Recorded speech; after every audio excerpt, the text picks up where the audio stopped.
Happy Friday, which means, at least around here, that it's time to talk about a book. And despite the fact that it's been a pretty busy week with Bridgerton, I'm here to talk about The Ogress and the Orphans by Kelly Barnhill, which is a middle grade book. I would argue that Kelly Barnhill's most known book is the middle grade book, The Girl Who Drank the Moon, which is lovely. And while this book does also feature a dragon, it is a much different kind of dragon than we get in The Girl Who Drank the Moon, and definitely not as lovely and endearing. So in The Ogress and the Orphans, we are introduced to a community, Stone in the Glen, that used to be a lovely community. It was organized around a library, and it was filled with lovely people having lovely discussions and treating each other well and seeking knowledge and betterment. And then the library burned.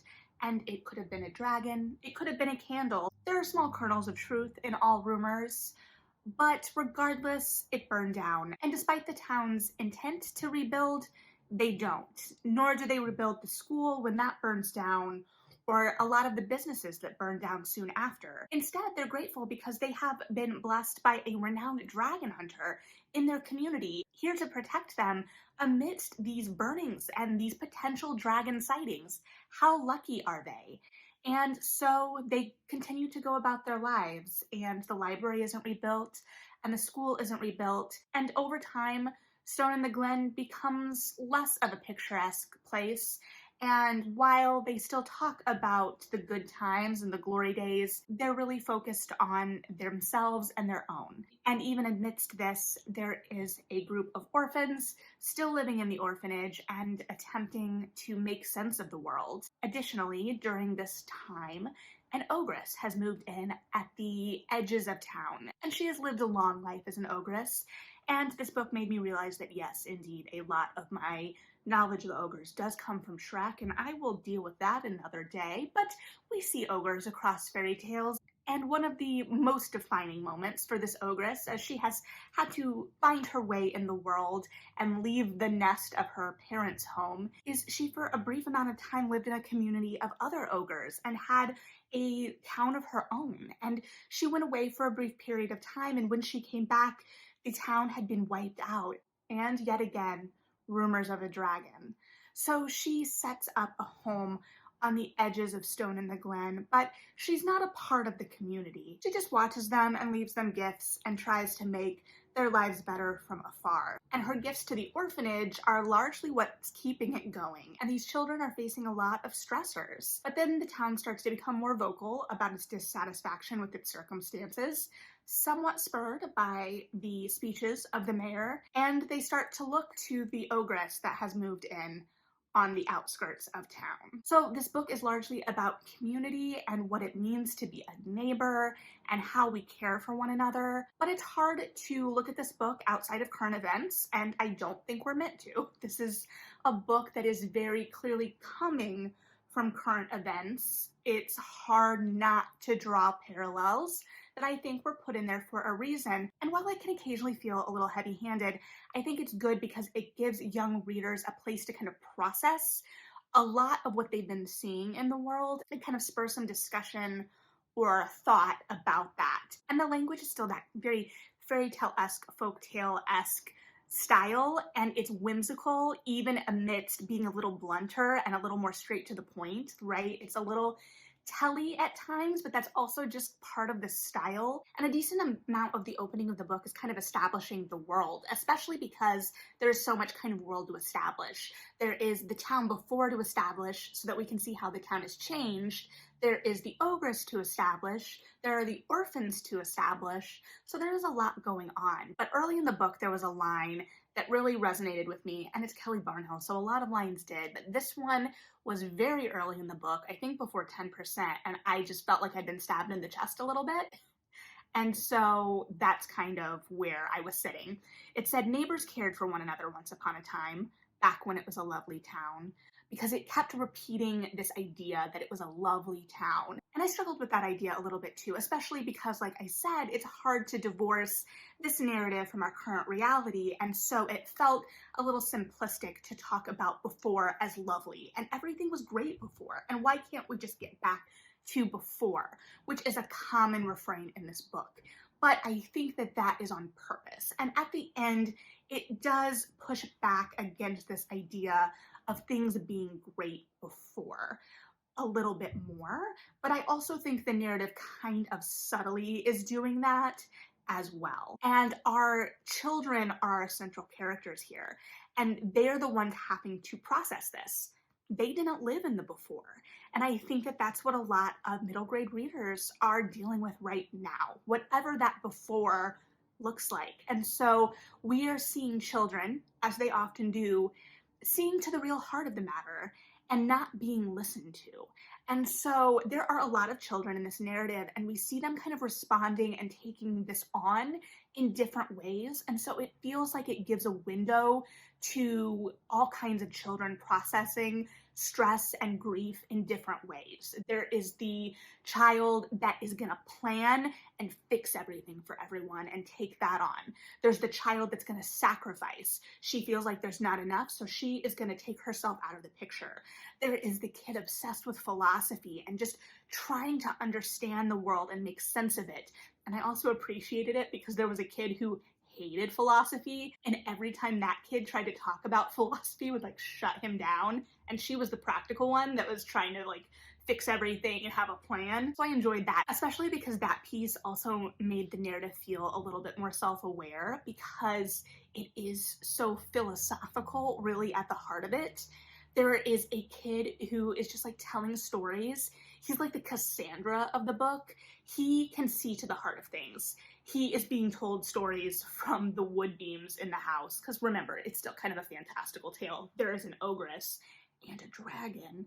So he's being whispered these stories, and this idea that time isn't linear is explored with a little bit, both from the circular nature of stories, I think, in that, you know, that idea that stories can repeat, or this may be a more common tale, but then also that the idea of before and after isn't perfect either. So I think that's interesting, but he's getting these stories and he knows the ending. He knows what's going on, and no one will listen to him. No one will let him finish. So we're watching all of these children kind of battle the world and starting to see the world for what it is and wanting it to be better and fairer and good, and yet it's not. And it also takes on the idea of how even those trying to do good cannot be perfect or won't be perfect. Like, they love the matron of the orphanage and her husband Myron. And Myron is a good guy and he takes care of these children, but he also still lets them down sometimes. And it kind of explores how he's a little bit more accepting of the status quo and is trying to protect them within the status quo, and they're trying to change the status quo. And so we have a moment where there's a little bit of disappointment because they want him to back them up in protecting the ogress or fighting the hate in the town. And he's like, no, we need to stay quiet and not put ourselves at risk. Because it would be easy to say that everyone in the town is kind of awful. And there were times where it was hard for me to read because it was very slow moving. It was a slow paced book because it was a lot more introspective and, like I said before, in some ways philosophical, and there wasn't a whole lot of good happening. And the ogress interacted with the crows, and the crows could talk and the kids could speak crow, and it was great, but she was a little less active even than like our breakaways in The Girl Who Drank the Moon, when we'd leave the kind of oppressive system and we'd get a little bit more lightheartedness. This, it felt like we had to kind of dwell in the icky a little bit more, but I do think it's a great vehicle, like I said, for kids to kind of explore this. And it's both complex and simple at the same time, because it's written in this kind of fairy tale-esque style where everything is supposed to feel very black and white, which is also probably why even some of the townspeople feel a little bit more like characters at times, especially like the butcher to start off with. And then we get to see that developed a little bit more. Even as at the beginning, when we're first introduced to the idea of dragons, our narrator, which is a very specific narrator that we're not clued into right away, but hints are dropped throughout, and it is revealed in a way at the end, and I think it was very smartly done. But when dragons are first introduced, it reminds us, the narrator and the narrative, you know, not all dragons are bad. A lot of dragons are really, really great, but we don't like this dragon. This dragon was corrupted and selfish and was, to a large extent, kicked out of the dragon community. We don't see any other dragons. So even as the beginning felt a little bit more simplified and we complicated it out from there, even at the beginning, there were still these moments of complication. So there are a lot of ideas in a deceptively simple tale, in both its style and form in some ways, because the style is like, yes, it's kind of like that fairy tale, folk tale, and it's got layers of meaning, which going in I did expect, but I think that there are then more layers to unravel from there in terms of meaning, and I realized that I'm basically setting myself up for an onion joke in a video where I'm talking about an ogress and have already mentioned Shrek. So do with that what you will, I guess, and I apologize. But I think that there was still a lot of heart here, and I think that the narrative was the strongest when it was engaging with the emotions of the children, especially the anxieties. And sure, I don't love living in sadness and anxiety, but I think that there is something very powerful in seeing those emotions reflected. We saw Althea, who was one of the older children, well, the oldest child, based on the fact that the butcher told her, hey, you're almost 14, and at 14 you have to move out of the orphanage. What are you gonna do? And then she has that in the back of her head and she's worried about that. And no one else hears him say this to her. And so it's just this silent worry that she's carrying. Or we see Cass, who decides that she needs to leave because there's not enough to go around and she needs to go out and make her own way so that everyone else can have more. And Althea sees her acting kind of strangely. And she's like, hey, Cass is giving away all of her belongings. That's real weird. And she's been not super normal recently. That's real weird. And she's more clued in to what's going on than the adults. The adults are like, no, everything's fine. She's been completely normal. And Althea's like, she has not been completely normal. And that kind of goes back into the children not being listened to and the insight they have there. And I think that that's extremely validating for middle grade readers. They know what they're seeing, they know what they're experiencing, and it's reminding them that their emotions are important and that their viewpoints are important and valid, and that they're often bringing something to the table that adults may miss. And I think it's a good reminder for adults in the same vein that they are seeing things with eyes that we're not. And their perspective is important too. And to maybe just stop and listen for a second every once in a while. So I think that the way it handles that is really well done. And then you have the outsider and the underdog kind of having more knowledge of the situation and being able to see more clearly than everyone else. And in terms of the voice, like I said before, it's Kelly Barnhill's kind of fantastic voice, and I can absolutely see this being read in an elementary school classroom.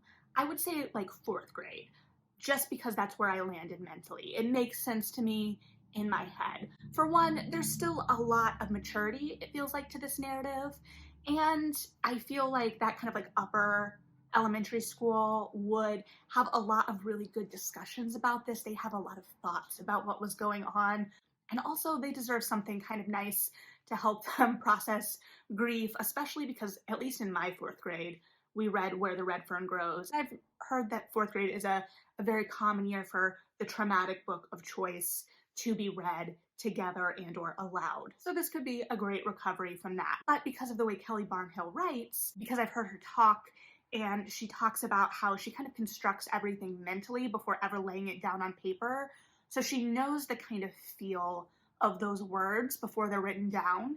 And I think that that lends itself very well for that kind of read aloud experience. I took a little bit longer with this one because the language was so rich. I didn't feel like I could kind of rush by. Again, not that there's anything wrong with that. I love speed reading through some things sometimes, but the construction just felt so intentional and lent itself so well to being read aloud. I didn't, but it felt like a similar experience while reading it silently. No, I cannot make that make sense. So this was a really lovely exploration. I don't know if I loved it as much as Girl Who Drank the Moon, because that looms so large in my mind, and I do need to revisit it, but I think that this is a really important book for middle grade readers, and I would be really, really interested, especially to hear thoughts and opinions from children's librarians and teachers, especially, and what you think if you've read this and how you could see your students or the children in your lives interacting with this narrative, because I think it's going to serve them, but I'm also very, very interested to hear how they are going to react as readers to this. So regardless, leave your thoughts if you read this or if you think it sounds intriguing. Thanks for hanging out. Read something good, and yeah,